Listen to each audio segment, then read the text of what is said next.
প্রিয় দর্শক, আসসালামু আলাইকুম। আজকে আমি আপনাদের সাথে শেয়ার করছি একটা ইফতার রেসিপি, চিকেন টিকিয়া শামি কাবাব। এই টিকিয়া কাবাব বিফ টিকিয়ার তুলনায় কিন্তু কোনো অংশেই কম না। কাবাবের উপরেরটা মচমচে আর ক্রিস্পি, আর ভেতরেরটা জুসি। ভাজার সময় কিন্তু একদমই ভাঙবে না। একবারে তৈরি করে রাখবেন বেশি পরিমাণে, আর ডিপ ফ্রিজে ফ্রোজেন করে সংরক্ষণ করে সারা রমজান মাস জুড়েই খেতে পারবেন, একদম ঈদ পর্যন্ত। টিকিয়া কাবাব তৈরি করার জন্য আমি 1 কাপ পরিমাণ বুটের ডাল নিয়েছি। এটা আমি পানি দিয়ে সারা রাত ভিজিয়ে রাখছি। অনেকেই কিন্তু বুটের ডালের বদলে সেদ্ধ আলু ব্যবহার করে। এতে হয় কি, টিকিয়া কাবাব কিন্তু একটু নরম ক্যাতক্যাতে হয়, মচমচে আর ক্রিস্পি হয় না। সারা রাত বুটের ডাল ভেজানোর পরে পরের দিন সকালবেলায় বুটের ডাল ভালোভাবে ধোয়া আছে, এটা আমি সেদ্ধ উঠাবো কিছু কাটা মশলা দিয়ে। আমি 7-8টার মতো আদার স্লাইস দিয়েছি, 2টা কাঁচামরিচ দিয়েছি, আর দিয়েছি 5-6টার মতো রসুন কোয়া। এগুলো কিন্তু সবই ফ্রেশ, কাঁচা ব্যবহার করবেন। এতে ডালের মধ্যে কিন্তু রসুন, কাঁচামরিচ আর আদার একটা সুগন্ধ চলে আসবে। কিছুটা সিকি চামচ, আধা চা চামচের মতো লবণ দিয়েছি। লবণটা কিন্তু দিয়েছি একটা কারণে, লবণ দিলে কিন্তু ডাল খুব তাড়াতাড়ি সেদ্ধ হয়। এখন দেবো কিছু গোটা মশলা। 3টার মতো এলাচ দিয়েছি, 4-5টার মতো লবঙ্গ দিয়েছি, কয়েক টুকরা দিয়েছি দারচিনি। তেজপাতা তো অবশ্যই দিতে হবে, আর দিয়েছে একটা স্টার আনিস, তবে এটা কিন্তু অপশনাল। স্টার আনিস হাতের কাছে না থাকলে বাদ দিতে পারেন। আর দিয়েছি সিকি চা চামচের মতো খাবার সোডা। খাবার সোডা দিলেও কিন্তু ডাল খুব অল্প সময়ের মধ্যে খুব নরমভাবে সেদ্ধ হবে। আর সবশেষে দিলাম কয়েক টুকরা বিচি ছাড়া শুকনা লাল মরিচ। পানি তো আগেই দিয়ে দিয়েছে, এখন ঢেকে মিডিয়াম হিটে রান্না করব, ডালটা সম্পূর্ণ সেদ্ধ হওয়া পর্যন্ত আর পানিটা সম্পূর্ণ শুকিয়ে আসা পর্যন্ত। প্রায় 45 মিনিটের মধ্যেই ডাল একদম সেদ্ধ হয়ে গিয়েছে, পানি সম্পূর্ণ শুকিয়ে গিয়েছে। নাড়াচাড়া করে হালকা আঁচে পানি সম্পূর্ণ শুকিয়ে নেবেন। পানি থাকলে কিন্তু টিকিয়া কাবাব তেলের মধ্যে ভাজার সময় কিন্তু অনেক সময় ফেটে যায় বা ভেঙে যায়। সেদ্ধ ডালটা এখন ভালোভাবে গ্রাইন্ডারে মিহি করে গ্রাইন্ড করে নেব। তবে অবশ্যই শিলপাটা যদি থাকে তাহলে পাটায় বেটে নেবেন। আর আমি গ্রাইন্ড করেছি কিন্তু এখানে যে আদা, রসুন যেগুলি দেওয়া হয়েছিল মশলা, গোটা মশলা, এলাচ, লবঙ্গ, সেগুলি সহ কিন্তু আমি একদম ভালোভাবে মিহি করে গ্রাইন্ড করে নিয়েছি। ডালের প্রিপারেশনটা তো কমপ্লিট হয়ে গিয়েছে, এখন মাংসটা তৈরি করব। আমি এরকম নিয়েছি বড় সাইজের 2টা মুরগির ব্রেস্ট। এই টিকিয়া কাবাব করার জন্য কিন্তু অবশ্যই মুরগির ব্রেস্টই ব্যবহার করতে হবে, লেগ পিস বা অন্য অংশ ব্যবহার করা যাবে না। এখানে প্রায় 450 গ্রামের মতো মাংস আছে। কিছু মশলা দিয়ে আমি মাখিয়ে নেব। দিয়েছি 1 চা চামচের মতো রসুন গুঁড়া, আধা চা চামচ দিয়েছি হলুদ গুঁড়া, আর 1 চা চামচের মতো দিয়েছি জিরা গুঁড়া। লাল মরিচের গুঁড়াও দিয়েছি, আপনাদের স্বাদ অনুযায়ী দিবেন। আমি দিয়েছি 1 চা চামচের মতো। আর দিয়েছি 2 টেবিল চামচের মতো ভিনেগার বা সিরকা। 1 চা চামচ দিয়েছি এটা ফ্রেশ আদা, আমি বেটে নিয়েছি। এখন সমস্ত কিছু ভালোভাবে মাখিয়ে নিয়ে এই মাংস সেদ্ধ করতে হবে। আর আমি একটু স্বাদ অনুযায়ী লবণও দিয়ে দিয়েছি। আর এর মধ্যে কিন্তু তেল দেওয়া যাবে না, তেলটা দেবেন না। তেল দিলে কিন্তু কাবাবটা অনেক ডেন্স হয়, ভারী হয়, হালকা হয় না। ডালের মতোই এখানেও কিন্তু কিছু গোটা মশলা দিচ্ছি। আমি 3টার মতো দিয়েছি এলাচ, কয়েকটা 3-4টার মতো দিয়েছি লবঙ্গ, কয়েকটা টুকরা দিয়েছি দারচিনি, আর দিয়েছি 2টার মতো তেজপাতা। এখন বেশ পরিমাণ পানি দিয়ে ঢেকে রান্না করব মিডিয়াম হিটে, পানিটা সম্পূর্ণ শুকানো পর্যন্ত। মুরগির মাংস সেদ্ধ হতে বেশি সময় লাগে না, তারপরেও কিন্তু এটা ব্রেস্টের মাংস, আর এটা কিন্তু কাটা হয়নি, পুরো মোটা হয়ে আছে। এটা কিন্তু রান্না হতে প্রায় 15-20 মিনিটের মতো সময় লাগবে। ঢেকে রান্না করবেন, মাঝে মাঝে খেয়াল করবেন যাতে পানিটা সম্পূর্ণ শুকিয়ে না যায়। আর পানি যদি শুকিয়ে যায় তাহলে কিন্তু আরও কিছুটা পানি দিয়ে দেবেন। পানিতে সম্পূর্ণ শুকিয়ে গিয়েছে। আমি একটা খুন্তি দিয়ে একটা ব্রেস্টের মাংসের উপর একটু চাপ দিচ্ছি। এটা কিন্তু স্পঞ্জের মতো, যেন এটা আবার কিক ব্যাক করছে, স্পঞ্জের মতো উঠানামা করছে। এটার অর্থ কি জানেন? ব্রেস্টের মাংস কিন্তু এখনো সেদ্ধ হয়নি, ভেতরটা কাঁচা আছে।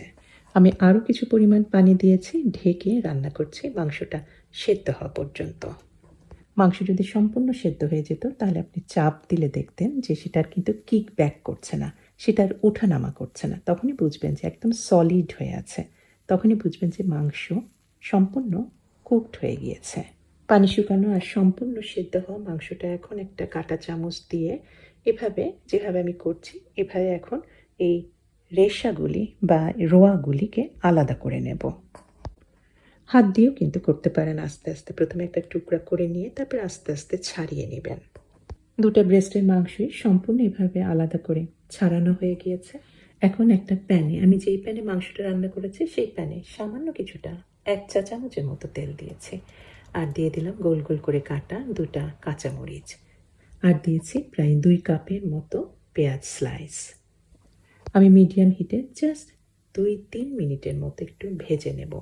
এটা কিন্তু ভাজবো না, যে ট্রান্সপারেন্ট একটা লুক এসেছে আর পেঁয়াজটা একটু নরম হয়ে গিয়েছে। ব্যাস, এর মধ্যে দিয়ে দিলাম মুরগির মাংসগুলি। আর মুরগির মাংস কিন্তু আমি এখন আর চুলার উপর রাখিনি, সামান্য কিছুক্ষণ নেড়েই আমি সরিয়ে দিয়েছি। আর দিয়ে দিলাম মুঠো ভর্তি করে ফ্রেশ ধনেপাতা কুচি। পেঁয়াজটা এমনভাবে ভাজতে হবে যাতে এটা কচকচ করে, এটা কিন্তু সম্পূর্ণ লেশমে যাবে না। আর তার মধ্যে বুটের ডাল বাটাটা সম্পূর্ণ দিয়ে দিলাম। এখন ভালোভাবে মাখাতে হবে।